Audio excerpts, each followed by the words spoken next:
নমস্কার বন্ধুরা, প্রেমা লাইফস্টাইল ব্লগে আপনাদের সবাইকে স্বাগত। প্রত্যেক দিনের মতো আজকে আমি ব্লগটা শুরু করছি সকাল থেকে।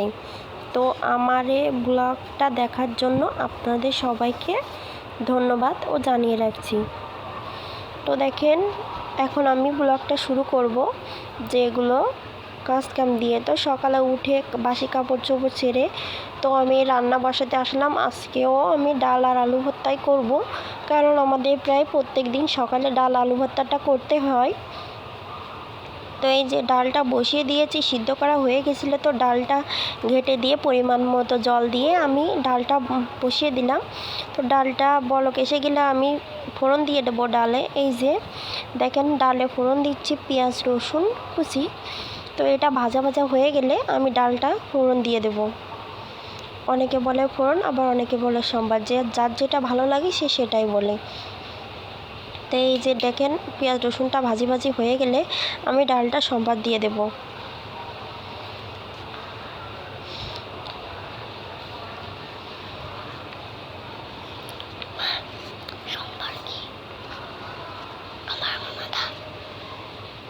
তো এই যে আমি পেঁয়াজ রসুনটা হয়ে গেছে ভাজি করা, তো আমি ডালটা দিয়ে দিয়েছি। তো ডালটা বলক এসে গেলে আমি ডালটাকে নামিয়ে দেব। এই যে ডালটা বলক এসে গেছে, তো আমি এবার ডালটা নামিয়ে দেব। তো নামিয়ে দেওয়ার আগে ভাবছিলাম, অনেক দিন ডালে চিনি দিয়ে রান্না করা হয়নি। তো আমি ডালে অল্প পরিমাণে চিনি অ্যাড করে দিলাম, কারণ ডালটা পাতলা ডালে চিনি দিলে অনেক সুন্দর লাগে। তো পরিমাণ মতোই দিতে হয়, বেশি দিলে আবার খেতে ভালো লাগবে না।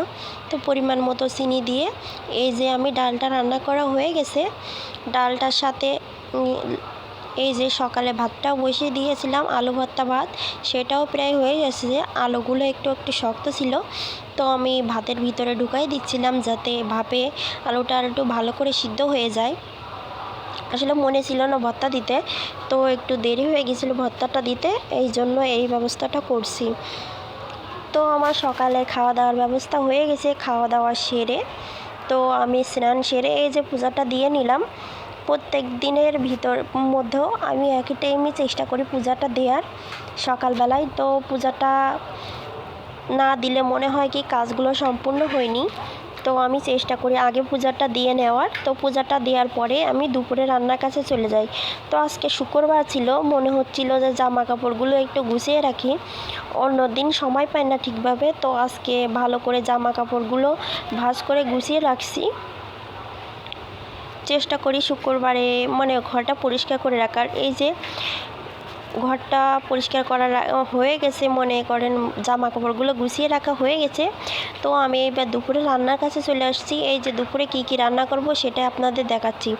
এই যে লবণ হলুদ দিয়ে মাছটা মেখে রাখছি, সাথে 2 পিস মাছ ভাজি করব আর 3 পিস মাছ তরকারিতে দেব।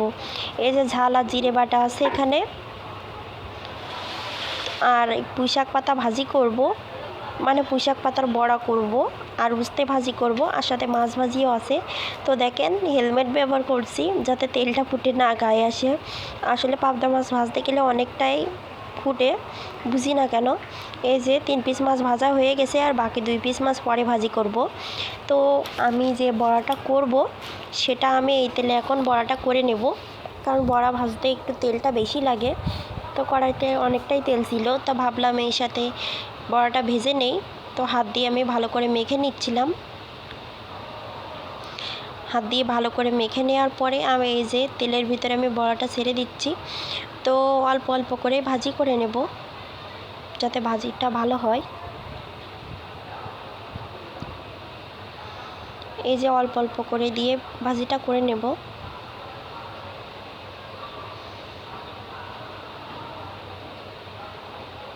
কড়াইটা অনেকটা পুড়ে গেছে, কড়াইটা ভালো করে পরিষ্কার করতে হবে। তো এই যে আমি খুন্তি দিয়ে ভালো করে উল্টে পাল্টে মিডিয়াম আঁচে ভাজি করে নেব, কারণ বেশি আঁচ দিলে মানে চুলায় বেশি আঁচ বাড়ালে ভাজিটাও ঠিকভাবে হবে না, পুড়ে যাবে, আর এদিকতে ভিতরে কাঁচা থেকে যাবে। তো আমি মিডিয়াম আঁচে এই ভাজিগুলো করে নিচ্ছি। তো আপনারা একদিন খেয়ে দেখবেন, পুঁইশাক পাতার ভাজি অনেকটা টেস্টি লাগে। এখন যে সব কিছুর এত দাম, মন চাই না যে কোনো কিছু ফেলে দিই, তো চেষ্টা করি কোনো দিন কোনো কিছু তৈরি করার। তো এই যে আগের দিনে পুঁইশাক আনছিল, তো পুঁইশাকের পাতাগুলো রেখে দিয়েছিলাম। তো আজকে মন বলল যে হ্যাঁ, আজকে পুঁইশাকের পাতাগুলো বের করে বড়াটা করে নেই, না আর কয়দিন ফ্রিজে থাকলে পাতা জিনিসটা নষ্ট হয়ে যাবে। এই জন্য আজকে পাতাটা বের করে তো বড়াটা ভাজি করে নিচ্ছি। উল্টে পাল্টে সুন্দর করে ভাজি করেছি, আর সাবধানে উল্টাচ্ছি যাতে ভেঙে না যায়। অনেক সময় নিয়ে এটা ভাজতে হবে, কারণ এটা ভাজতে গেলে অনেকটা ধৈর্য লাগে।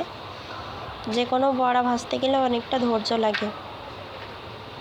তো এটা ভাজি করা হয়ে গেছে, তো আমি এই ভাজিটা হয়ে গেছে, তো আমি এটাকে উঠিয়ে নেব। দেখেন কত সুন্দর কালারটা আসছে। এটা মিডিয়াম আছে ভাজি করলে অনেক সুন্দর লাগে। তো আমি এক এক করে বড়াগুলো উঠিয়ে নিচ্ছি।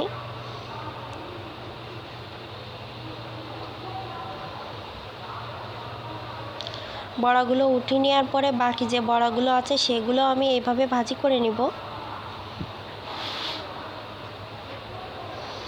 এই যে সেগুলো এইভাবে দিয়ে নিলাম, তো এইভাবে দিয়ে ভাজি করে নেব সেগুলো। আর সেই হেল্পিং হ্যান্ড না থাকলে খুব কষ্ট হয়ে যায়। আজকে শুক্রবার ছিল, তো আজকেও মনে করেন ছেলের ড্রয়িং ক্লাস ছিল, তো সেখান থেকে দিয়ে এসে বাসার কাজ সেরে তাকে আবার আনতে যেতে হয়, কারণ হাজব্যান্ডের ডিউটি থাকে, তো আনতে যেতে পারে না। তো বলতে পারেন নিজ হাতে সকল কিছু সামলাতে হয়। তো একদিকতে বেঁচে গেছি যে বাড়ির বাজার সদাইগুলো হাজব্যান্ডই করে, আমার কিছু করা লাগে না ওই দিক থেকে।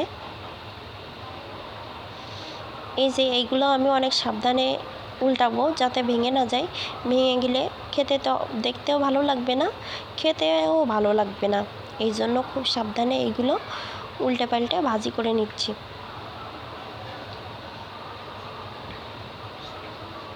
এটা মোটে উল্টাটাই আসছিল না, তো মনে হচ্ছিল যে ভেঙে যাবে, তো ভাঙেনি। অবশেষে আমার বড়াগুলো ভাজি করা হয়ে গেছে। দেখেন কত সুন্দর কালার আসছে বড়াগুলো। তো এবার যে বাকি 2 পিস মাছ ছিল সেটাকে আমি ভেজে নিলাম। তো আর ঝাল পেঁয়াজ দিয়ে মাছটা ভাজি করব। এই যে মাছটা এক সাইডে করে ঝাল পেঁয়াজ দিয়ে দিয়েছি। তো অল্প কিছু একটু লবণ দিয়ে দেব, সাথে একটু হলুদ দিয়ে দেব, যাতে মাছ ভাজিটা ভালো লাগে, ফিশ ফ্রাইয়ের মতোই লাগে এই আর কি।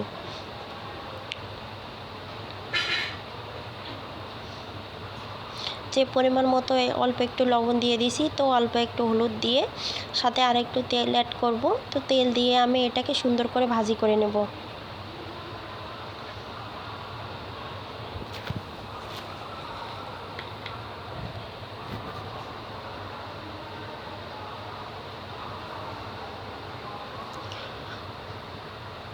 দেখেন খুব সুন্দর করে ভাজি করে নিচ্ছি। মাছটা তো আগেই ভাজি করে রাখছিলাম, এবার পেঁয়াজটা তো ভাজি করে নেব।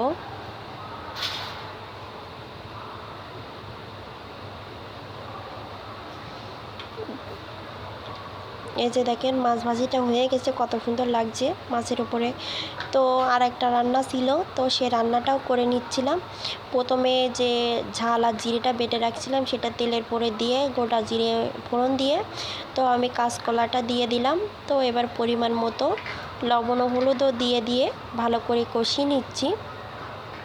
ভালো করে কষানো হয়ে গেলে আমি তরকারিতে অল্প করে, আপনারা তো জানেই যে তরকারিতে আমি বেশি ঝোল রাখি না, আমার আসলে ঝোলটা আমার খুব একটা ভালো লাগে না, তো সেই জন্য আমি তরকারিতে ঝোল বেশি একটা রাখি না। তো এই যে লবণ দিয়ে কষিয়ে ঢেকে দিলাম। এটা কিছু সময় ভাপ দেওয়ার পরে এই যে ঢাকনাটা উঠিয়ে আর একটু নেড়ে চেড়ে দিব, যাতে তাড়াতাড়ি ভাজি ভিজি হয়ে যায় আর কম জল দিলে তরকারিটা সিদ্ধ হয়ে যায়।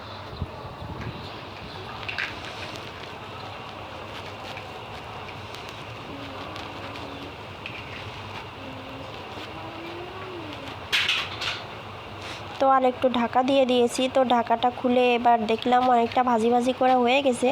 তো আমি এতে পরিমাণ মতো জল অ্যাড করে দিচ্ছি। তো প্রত্যেক দিনই আমার একটাই ভুল হয়, একবারে আমি জলটা দিতে পারি না, তো 2বারই দেওয়া লাগে। তো প্রথমে একটু জল দিয়ে দেখছিলাম যে কী অবস্থা, তো পরে আর একবার জল দিয়ে, এই যে পরে আর একবার জল দিয়ে তো আমি এটার ভিতরে যে মাছটা দেব সেটা দিয়ে ঢেকে দেব, যাতে মাছটার ভিতরে মশলাগুলো যায়, সাথে তরকারিটাও সিদ্ধ হয়ে যায়। এই যে ভেজে রাখছিলাম 3 পিস মাছ, সে 3 পিস দিয়ে দিলাম। 3জন মানুষ তো 3 পিসই মাছই রান্না করছে আজকে।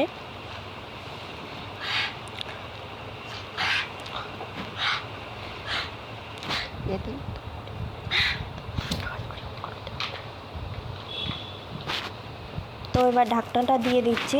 তো ঢাকনাটা দিয়ে দেওয়ার পরে দেখেন তরকারির বলক এসে গেছে।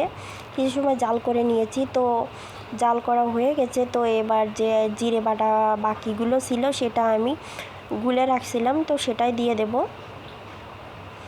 তরকারির ঝোলটা উঠিয়ে আর একটু দিয়ে দিচ্ছিলাম যাতে বাটিতে না লেগে থাকে।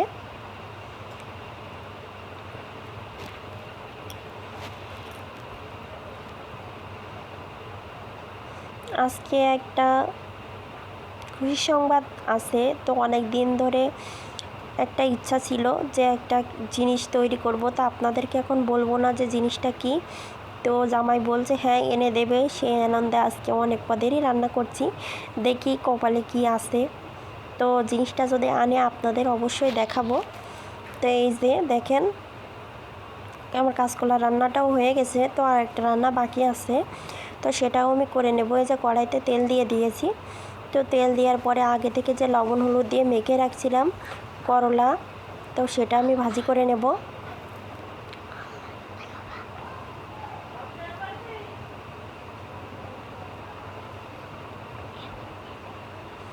এই যে সবগুলো করলা উঠিয়ে দিয়েছি, তো তেলের সাথে এবার ভালো করে মিশিয়ে ভাজি করে নেব। করলাটা এমন করে ভাজি করলে আমার কাছে মনে হয় ঝুরঝুরে হয়, অনেক টেস্টও হয় খেতে। তো এই যে আমি ভালো করে ভাজি করে নিচ্ছি যাতে কড়াইতে না লেগে যায়। তো কিছু সময় নাড়াচাড়া করার পরে আমি এটা ঢাকনা দিয়ে ঢেকে দেব।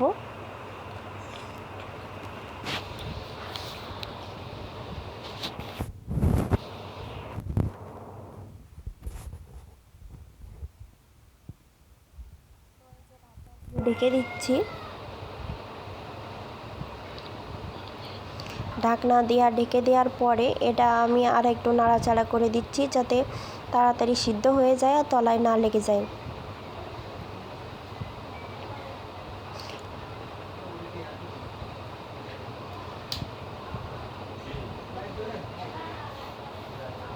তো আমি এইভাবে ভাজিটা করে নেব যাতে দ্রুত ভাজি করা হয়ে যায়। তো তবে ভাজি করলে তাড়াতাড়ি হয়ে যায়।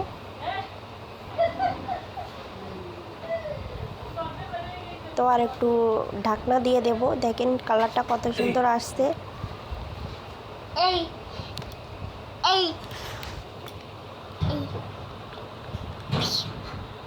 এই যে কালারটা কত সুন্দর আসছে।